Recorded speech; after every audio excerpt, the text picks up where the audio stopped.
Hello बच्चों, क्या हाल। तो चलिए हम बात करते हैं क्लास 10th के साइंस के बारे में। 2024 के साइंस के प्रैक्टिस सेट 1 के बारे में चर्चा करेंगे।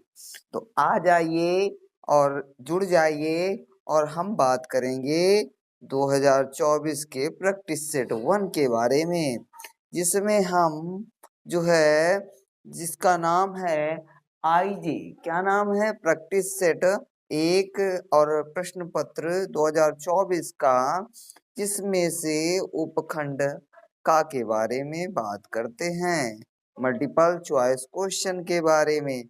तो चलिए भैया पहले क्वेश्चन के बारे में बात करते हैं। तो पहला क्वेश्चन है उपखंड उपखंड का। ठीक है, उपखंड का में क्वेश्चन नंबर 1। ठीक है, क्वेश्चन नंबर 1 यानी प्रश्न संख्या प्रश्न संख्या कितना भैया? पहले प्रश्न संख्या पहला। ठीक है, प्रश्न संख्या पहला। इसका उत्तर क्या होगा तो हम समझते हैं, पढ़ते हैं। उत्तल दर्पण से प्रतिबिंब सदैव बनता है। उत्तल दर्पण से प्रतिबिंब सदैव बनता है। कहाँ पर बनता है? वक्रता केंद्र और फोकस के बीच, वक्रता केंद्र अनंत के बीच, ध्रुव तथा फोकस के बीच, कहीं भी बन सकता है, कहीं भी बन सकता है। वह वस्तु की स्थिति पर निर्भर या वस्तु की स्थिति पर निर्भर करता है। ठीक है, तो यहाँ पर करेक्ट कौन सा होगा? बनता है ध्रुव और फोकस के बीच। ठीक है, तो यहाँ पर ध्यान रख देना, ऑप्शन पहले पढ़ देते हैं। वक्रता केंद्र और फोकस के बीच, वक्रता केंद्र अनंत के बीच, ध्रुव तथा फोकस के बीच, कहीं भी बन सकते हैं। वह इस वस्तु की स्थिति पर निर्भर करता है। जो ये होता है वो वस्तु की स्थिति पर निर्भर करता है। तो इसका ऑप्शन करेक्ट होगा ध्रुव और फोकस के बीच। क्या होगा? ध्रुव, यानी कौन सा ऑप्शन करेक्ट होगा इसका? सी, ध्रुव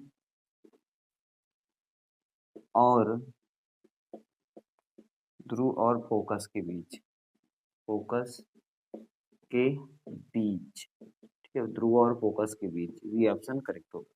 इसके बाद अगला प्रश्न, प्रश्न संख्या 2। ठीक है, प्रश्न संख्या 2, उसको पढ़ देते हैं। इसका उत्तर क्या होगा, फिर इसके बाद जो है आगे चलते हैं। तो भैया सारी चीजें स्क्रीन पर आ रही हैं टोटली। ठीक है, तो अगला क्वेश्चन है, जब प्रकाश किरणें एक माध्यम से दूसरे माध्यम में जाने पर अविलंब से दूर हटती हैं, तो वह, समझना बिल्कुल ध्यान से, ध्यान देना। अविलंब से दूर कब हटेंगे? ये हमने अविलंब खींच दिया और ये कोई पारदर्शी माध्यम दे दिया। अब हमने इस पर प्रकाश की किरण डाली, तो प्रकाश की किरण यदि अविलंब से दूर हटेंगी, समझना बिल्कुल ध्यान से, अविलंब से कब दूर हटेंगी? जब ये माध्यम कैसा हो? सघन माध्यम हो और नीचे वाला विरल माध्यम हो। विरल माध्यम हो। ध्यान देना, एक बात को समझना, एग्जाम्पल के थ्रू हम समझाने का प्रयास करेंगे। जैसे सपोज करते हैं, सघन का मतलब होता है कठिन। क्या होता है? कठिन। अब विरल का मतलब होता है सरल। विरल का मतलब क्या होता है? सरल। दोनों में अंतर समझना बहुत ध्यान से, बहुत ही सरल है, समझने वाली चीज है ये, कोई कठिन चीज नहीं है। तो सघन का मतलब होता है कठिन और विरल का मतलब होता है सरल। जैसे कांच जो होता है वो सघन माध्यम कहलाता है और वायु जो होती है विरल माध्यम कहलाती है। समझना। जैसे हम सपोज करते हैं, कोई व्यक्ति है, ठीक है, तो कोई व्यक्ति जो है मोटर बाइक चला रहा है, कहाँ पर? बाजार पर, मार्केट पर। तो मार्केट पर जब चलाएगा तो उसकी स्पीड कैसी होगी? धीमी स्पीड होगी। और यदि यार वो किसी सुनसान रास्ते या हाईवे पर चलाएगा जहाँ भीड़ भाड़ नहीं है, तो वहाँ स्पीड से चलाएगा कि नहीं चलाएगा? तो अर्थात हमारे जो क्वेश्चन हमने पढ़ा था उसके अकॉर्डिंग हम समझते हैं। एक बार फिर से सुन लो ध्यान से। हमने क्या, जब प्रकाश की किरण एक माध्यम से दूसरे माध्यम में जाने पर अविलंब से दूर हटती है। क्या प्रकाश की किरण अविलंब से दूर हटती है? तो अविलंब से दूर कब हटेगी? अविलंब के पास में तब आएगी जब यहाँ भीड़ भाड़ होगा, तो स्पीड कितनी होगी? धीमी होगी, अविलंब की ओर झुकेगा। लेकिन अविलंब से इसमें कह रहा है दूर हट रही है, तो माध्यम कैसा होना, सघन माध्यम से विरल माध्यम में होना चाहिए। तो प्रकाश कहाँ गमन करना चाहिए, सघन माध्यम से विरल माध्यम में। तो पहला ऑप्शन इसका करेक्ट होगा, ऑप्शन ए इसका करेक्ट होगा कि सघन माध्यम से विरल माध्यम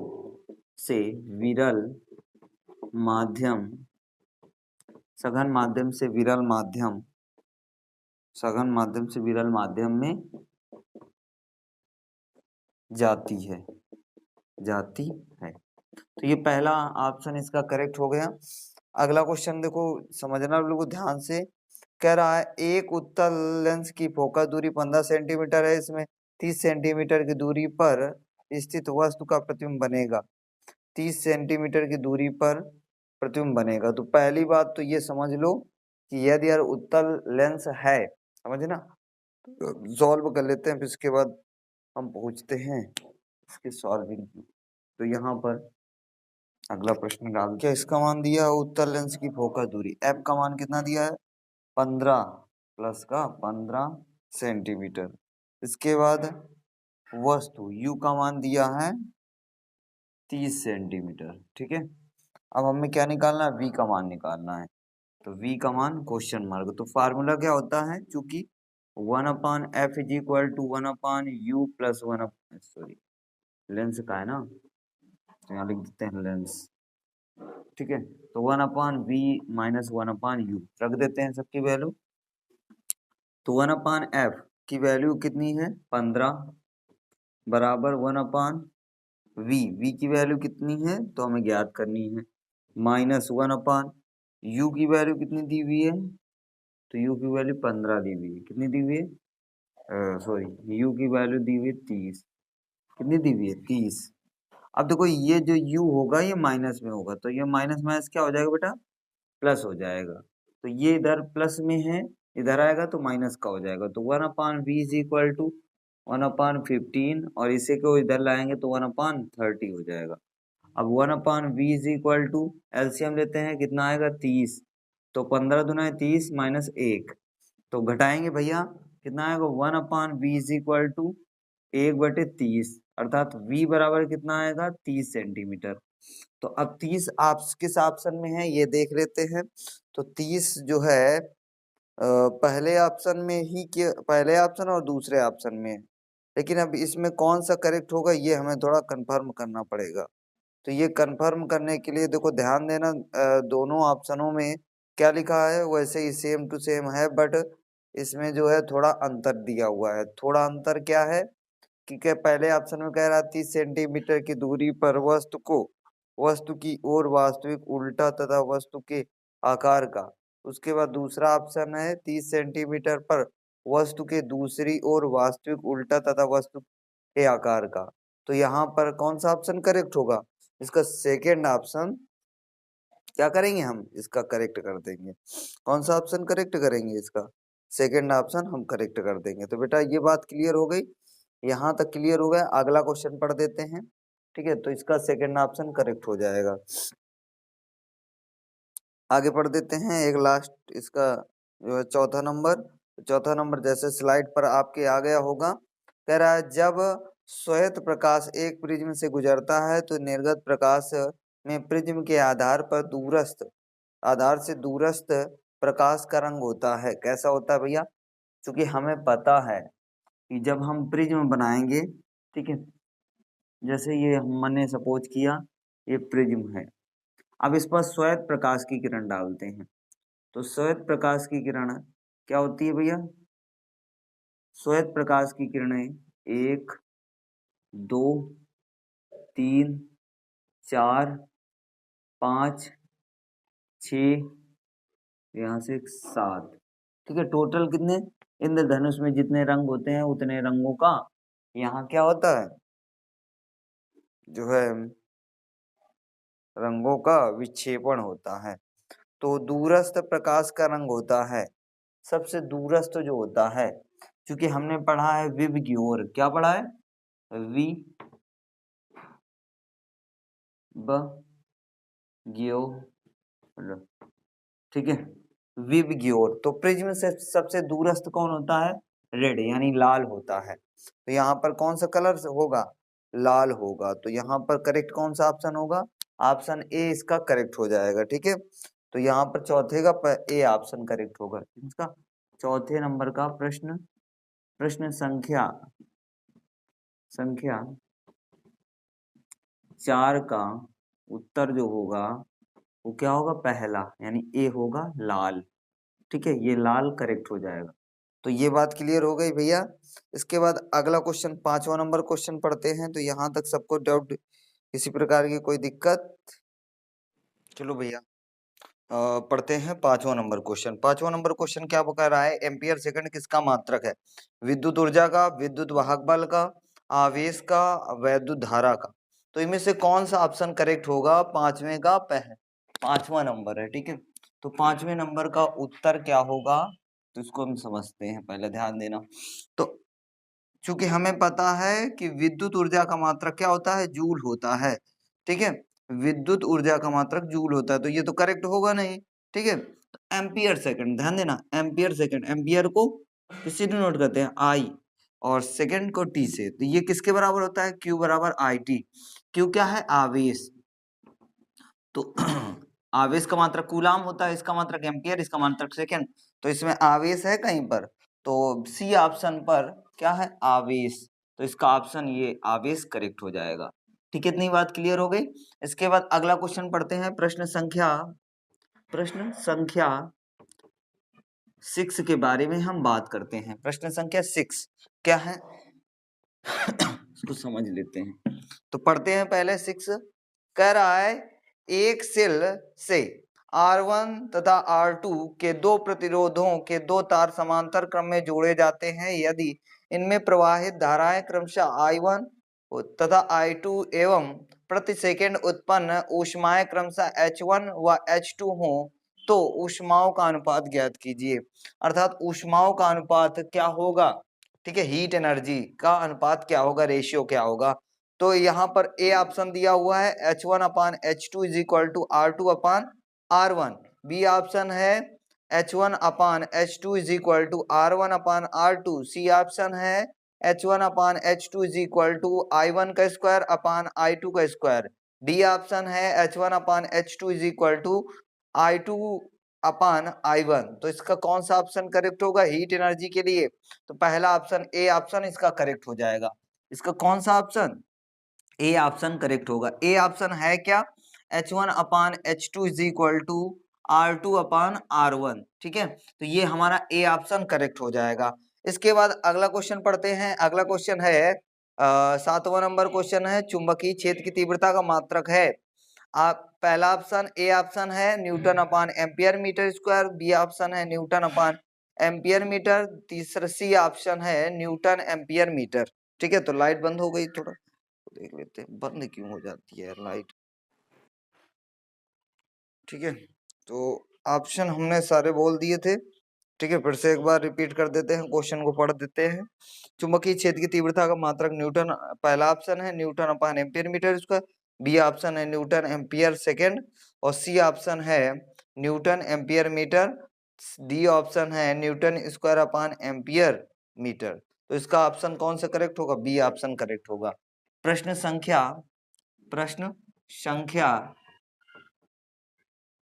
7।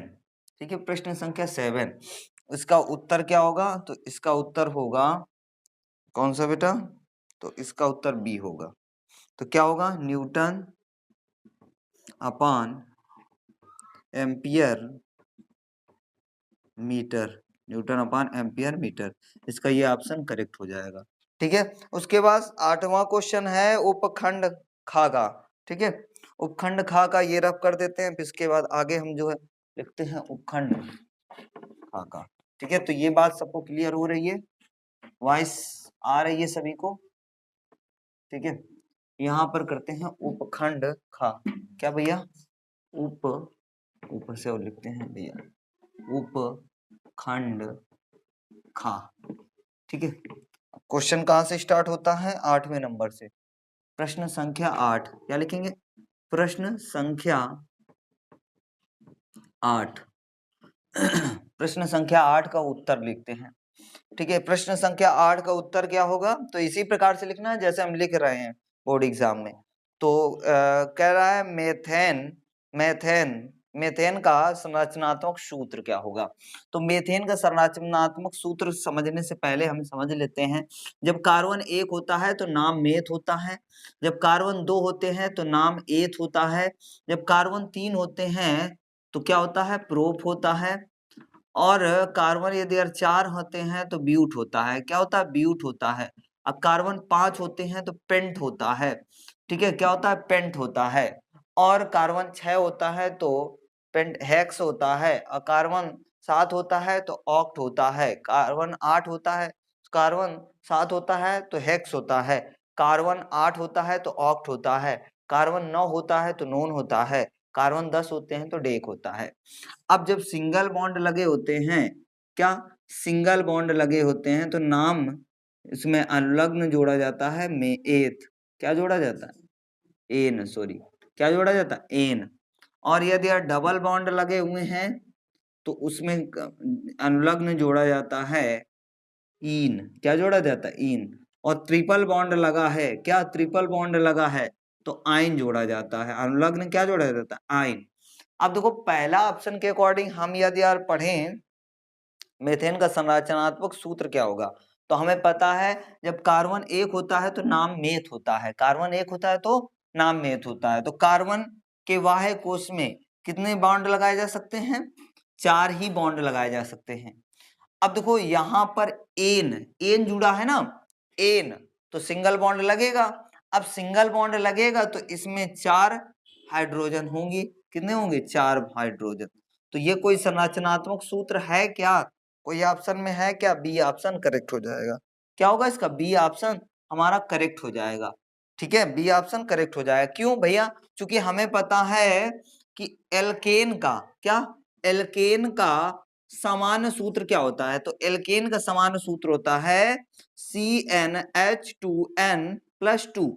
ये होता है इसका सामान्य सूत्र। यहां पर कार्बन 1 रखो और हाइड्रोजन इंटू 1, n का मान 1+2, तो भैया करो तो C एक ही रहता है, लिखा नहीं जाता, H2, 2 एकम 2 2 दूनी 4। तो यहाँ पर देखो यही तो बन रहा है, हाइड्रोजन कितने हैं, 4, 1 2 3 4। इसी कारण से एल्कीन का जो है हमारा कौन सा संरचनात्मक सूत्र सही होगा, बी ऑप्शन करेक्ट हो जाएगा, और दुनिया से नहीं मतलब है। इसके बाद 9वां क्वेश्चन कह रहा है निम्नलिखित में से सजातीय श्रेणी है कौन से, C2H4 C2H4 CH4। B option है CH3 C2H6, सी ऑप्शन है C2H6 CH3OH।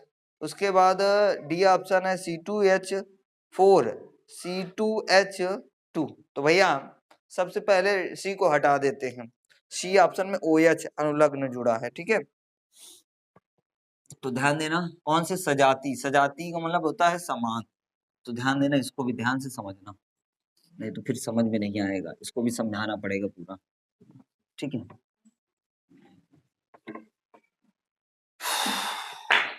इसका होगा 9वां नंबर, 9 ही तो है, हाँ ठीक है। इसके बाद सजाती, ध्यान देना सजाती कौन से होंगे हम उसको निकाल देंगे, C2H4 CH4, ए ऑप्शन ये होगा। बी ऑप्शन होगा कि CH4 C2H6, कौन सा होगा ये हम अभी निकाल लेंगे।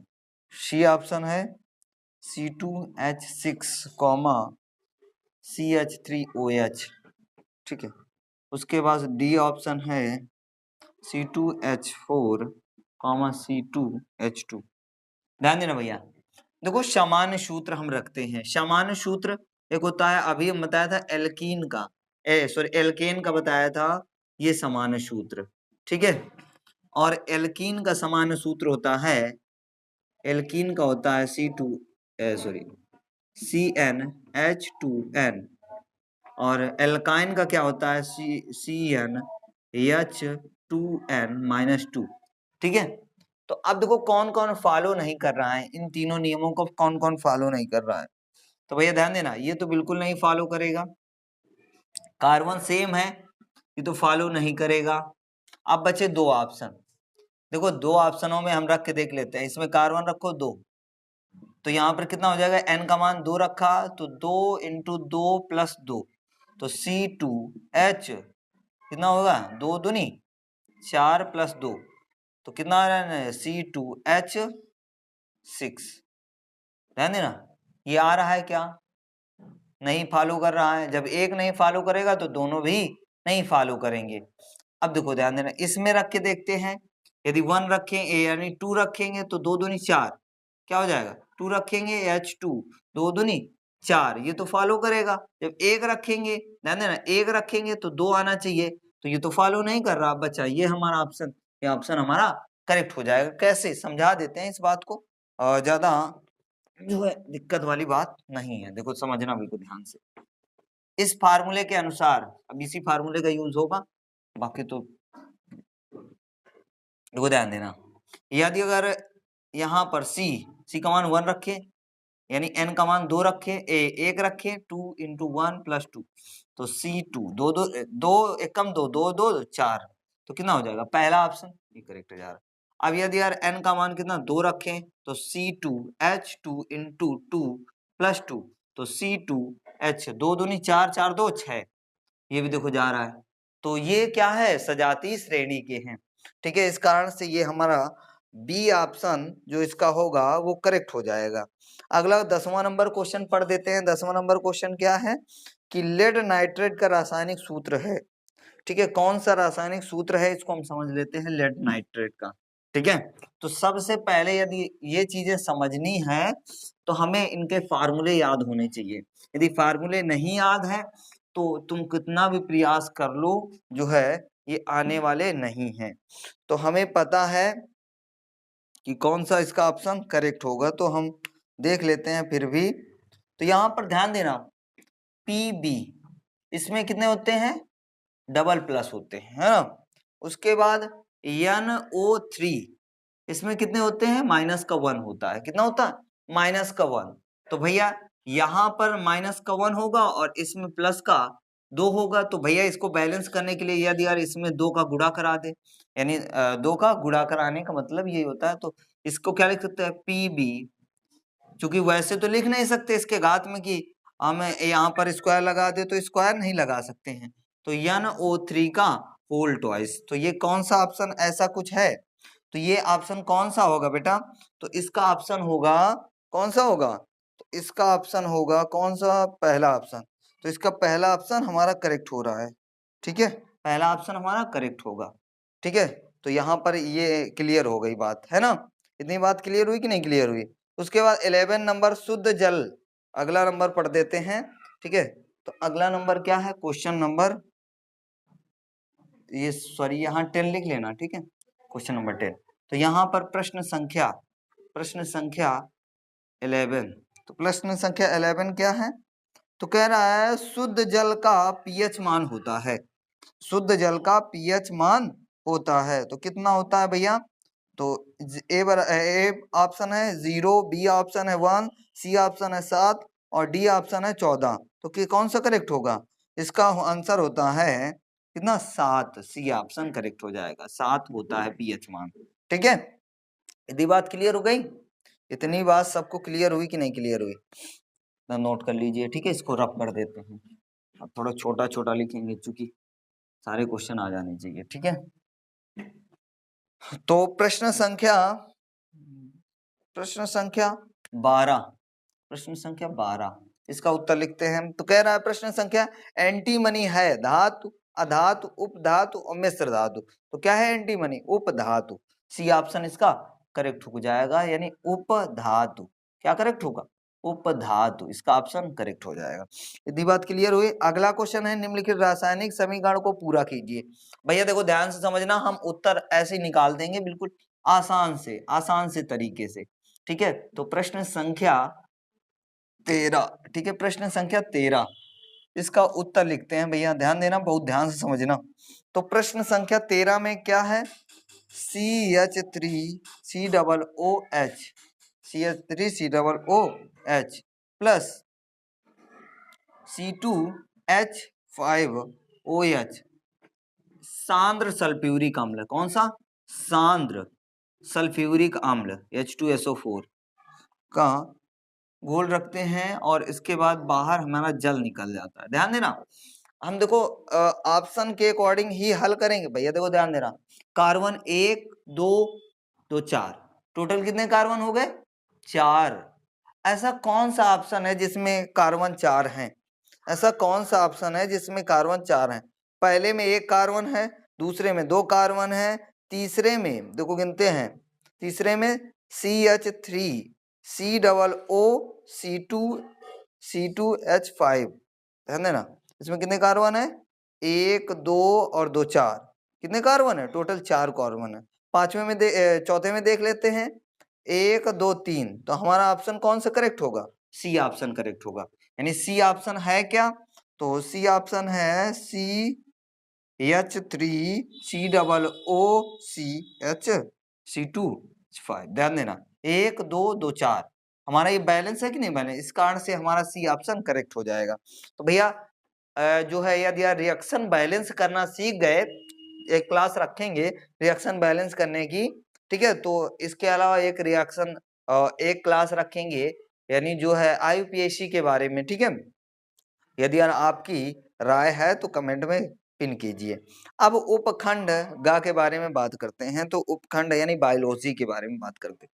तो इसको भैया रफ कर देते हैं, यहाँ तक समझ लीजिए, ठीक है। आ गई बात समझ में? देखो 1 2 कितने हो गए? 2 2 2 4 कार्बन। इसमें कितने हैं? 1 2 2 4 कार्बन है कि नहीं है? बाकी तुम समझदार हो, यदि यार कार्बन ऐसे होंगे तो इसका ऑप्शन इस प्रकार से करेक्ट हो जाएगा। भैया यहाँ तक क्लियर हो गया। यदि नहीं क्लियर हुआ है तो भैया जो है उस चीज को दोबारा रिवर्स करके देख सकते हैं, ठीक है। बट यानी एक ही गुजारिश करेंगे भैया, अभी तक चैनल को सब्सक्राइब नहीं किया है तो चैनल को सब्सक्राइब कर लीजिए, ठीक है। मेहनत जाया नहीं जानी चाहिए भैया, हम भी मेहनत करते हैं, आप भी मेहनत कीजिए, तभी कुछ हम अचीव कर पाएंगे, ठीक है। तो इतनी बात क्लियर हो गई। चलिए भैया उपखंड गा के बारे में बात करते हैं। कौन सा? उपखंड गा। तो उपखंड गा है क्या, इसको समझते हैं। तो उपखंड पहला क्वेश्चन है, कोशिकी प्रक्रम में ऊर्जा मुद्रा है। कौन? माइक्रोकार्डिया, ATP, ग्लूकोज, पायरूवेट, ठीक है। पायरूवेट क्या होगा भैया? वेट जिसे कहते हैं, वेट नहीं, वेट भी बोलते हैं, वेट भी बोलते हैं। तो इसका ऑप्शन करेक्ट कौन सा होगा? बी ऑप्शन इसका करेक्ट होगा। यानी इसका उत्तर, प्रश्न संख्या यहाँ नहीं डाली, तो प्रश्न संख्या कौन सा है? 14 नंबर, प्रश्न संख्या 14। तो इसका उत्तर क्या होगा? तो इसका उत्तर होगा दूसरा ऑप्शन यानी बी ऑप्शन करेक्ट होगा, ATP, ठीक है। ATP इसका ऑप्शन करेक्ट होगा। अगला क्वेश्चन है प्रश्न संख्या 15। प्रश्न संख्या 15 पढ़ देते हैं। प्रश्न संख्या 15 है क्या? तो 15 है, क्या है? पित्त रस का स्राव होता है, कहाँ पर होता है? पित्ताशय में, यकृत में, अग्नाशय में, अमाशय में। तो पित्त रस का स्राव कहाँ होता है भैया, बता दीजिए। आपको 5 सेकंड का समय इसमें भी दे रहे हैं बेटा। पित्त रस का स्राव कहाँ पर होता है? पित्त रस का स्राव कहाँ पर होता है? कहाँ पर होता है? यकृत में। कहाँ पर होता है? यकृत में। तो इसका उत्तर होगा कौन सा ऑप्शन? बी ऑप्शन, यकृत। क्या होगा? यकृत द्वारा, ठीक है। यकृत द्वारा इसका ऑप्शन करेक्ट हो जाएगा, ठीक है। इसके बाद प्रश्न संख्या 16, प्रश्न संख्या 16, ठीक है। इसका उत्तर लिखते हैं। तो इसका उत्तर क्या होगा, ठीक है, पढ़ देते हैं क्वेश्चन, ठीक है। पराग कोश में होते हैं क्या?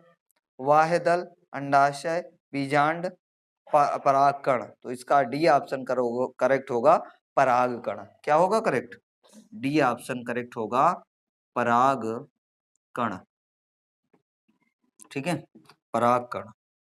इसके बाद अगला क्वेश्चन है, पत्तियों पर कलियां विकसित होती हैं। पुदीना में, आलू में, बायो फिल्म में, इनमें से सभी।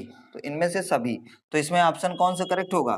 तो इनमें से सभी थोड़ी ना सही होगा, तो इनमें से सही होगा, क्या होगा? 17 नंबर उत्तर। क्या होगा सही? इसका होगा बायो, ब्रायो, क्या लिखा? ब्रायो, ब्रायो फिल्म, ब्रायो फिल्म, इसका ऑप्शन करेक्ट हो जाएगा। इसकी इतनी बात क्लियर हुई।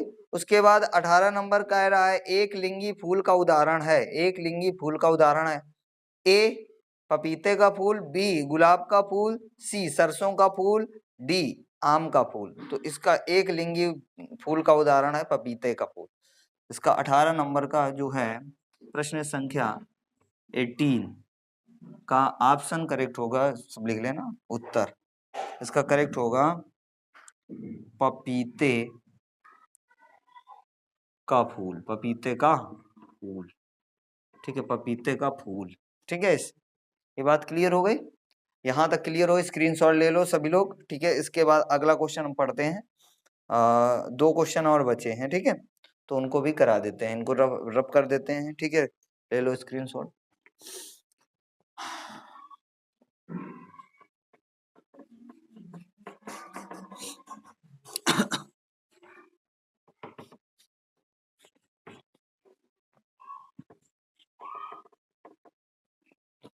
कौन सा ऑप्शन करेक्ट होगा? क्वेश्चन प्रश्न संख्या 19 और यहाँ लिख देते हैं प्रश्न संख्या 20, समय बचेगा, प्रश्न संख्या 20। तो 19 का उत्तर होगा एक स्वस्थ मनुष्य में सामान्य रक्तदाब होता है 140 से 80, बी ऑप्शन 120 से 80, सी ऑप्शन 135 से 100 और डी ऑप्शन 125 से 115। तो इसका ऑप्शन करेक्ट बी होगा 120 से 80। तो क्या होगा? बी ऑप्शन इसका राइट होगा, मतलब 120 से 80, ये ऑप्शन हमारा करेक्ट होगा। उसके बाद अगला क्वेश्चन पढ़ देते हैं। निम्नलिखित में से कौन सा आहार श्रृंखला का निर्माण करता है? ये इन्वायरमेंट यानी पर्यावरण का क्वेश्चन है, ठीक है। ये पर्यावरण का क्वेश्चन यहाँ पर दे दिया गया है। तो ये पर्यावरण का क्वेश्चन क्या होगा? निम्नलिखित में से आहार श्रृंखला का निर्माण करता है कौन? घास, पहला है घास, गेहूं और आम। बी ऑप्शन घास, बकरी और मानव। सी ऑप्शन बकरी, गाय और हाथी। डी ऑप्शन मांस, मछली और बकरी। तो भैया श्रृंखला विक्रिया में कौन से होंगे भैया? बार बार बंद हो गए, कौन सा करेक्ट होगा भैया? ध्यान देना, बात को समझना बिल्कुल ध्यान से। गाय सबसे पहला ऑप्शन पढ़ते हैं, घास, घास समझना। क्या गेहूं घास को खाता है? नहीं। क्या आम जो है गेहूं को खाता है? नहीं। तो ये ऑप्शन तो करेक्ट नहीं होगा, बी ऑप्शन पढ़ते हैं। देखो, घास को बकरी खाती है और बकरी को मानव खाता है, ये श्रृंखला बन रही है। और देख लो सी ऑप्शन, बकरी को गाय खाती है और गाय को हाथी, ये तो गलत है। घास को मछली खाती है, ये तो कहीं तरह सही है, लेकिन मछली को बकरी थोड़ी ना खाती है, तो ये नहीं होगा। अर्थात इसका ऑप्शन करेक्ट होगा बी। क्या होगा? घास, बकरी और मानव। तो इसका कौन सा करेक्ट होगा? बी ऑप्शन, घास, बकरी और मानव, ठीक है, मानव, ये करेक्ट होगा। तो भाई आई होप यहाँ तक क्लियर हुआ होगा। यदि क्लियर हुआ है तो दोस्तों के साथ में शेयर कीजिए, चैनल पर नए हैं तो चैनल को सब्सक्राइब कीजिए। तब तक के लिए जय हिंद, जय भारत, वंदे मातरम, ठीक है।